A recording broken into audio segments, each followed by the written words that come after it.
अस्सलाम वालेकुम, मेरा नाम है अर्जुमंद रज़ा और आज हम सीखेंगे कि किस तरीके से इंस्टेंटली अपने आप को 5 मिनट के अंदर अंदर रिलैक्स किया जा सकता है।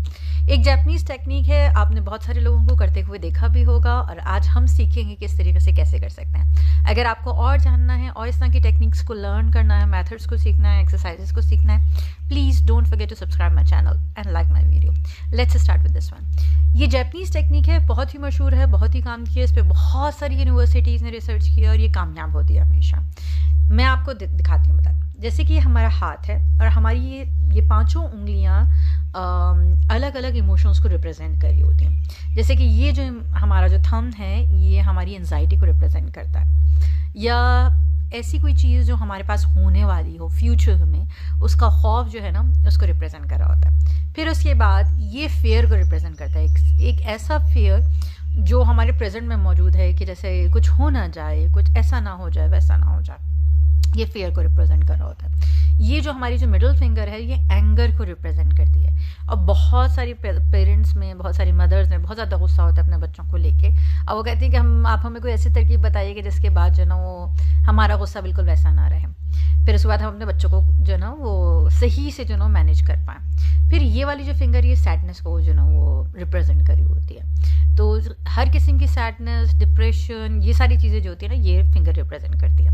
फिर उसके बाद हमारी जो ये फिंगर है ये सेल्फ इस्टीम को रिप्रेजेंट करती है और सेल्फ रिस्पेक्ट को, कि हम अपने बारे में क्या सोचते हैं, हम क्या हैं, क्यों हैं, किस तरीके से हम। तो ये जो ना वो सेल्फ रिस्पेक्ट को रिप्रेजेंट कर रही होती है। अब करना क्या है, फॉर एग्जाम्पल मुझे बहुत ज़्यादा एंजाइटी हो रही है, मुझे नहीं पता कि मुझे क्या करना है। मैंने अपने दूसरे हाथ को लेना है और ये वाले हाथ को लेना है। ये राइट हैंड है मेरा और राइट हैंड पे ये आपको याद रहना चाहिए कि ये जो है ना ये एंजाइटी का थंब था। तो मैंने अपने लेफ्ट हैंड से अपने राइट हैंड को जो ना अपना क्लोज किया है और मैंने अपनी पूरी उंगलियों को लपेटा है, अपने थंब को लपेटा है और मैं इसको प्रेस करना शुरू करी हूँ 1 से 2 मिनट तक, बस, और कुछ नहीं करना। या तब तक प्रेस करना जब तक कि आपको आपकी अपने अंदर की इसमें जो पल्स है ना, जो धड़कन है वो महसूस ना होनी शुरू हो जाए। फिर उसके बाद आपने अपने दूसरे हाथ से राइट हैंड से अपने लेफ्ट हैंड को जो ना वो पकड़ना है।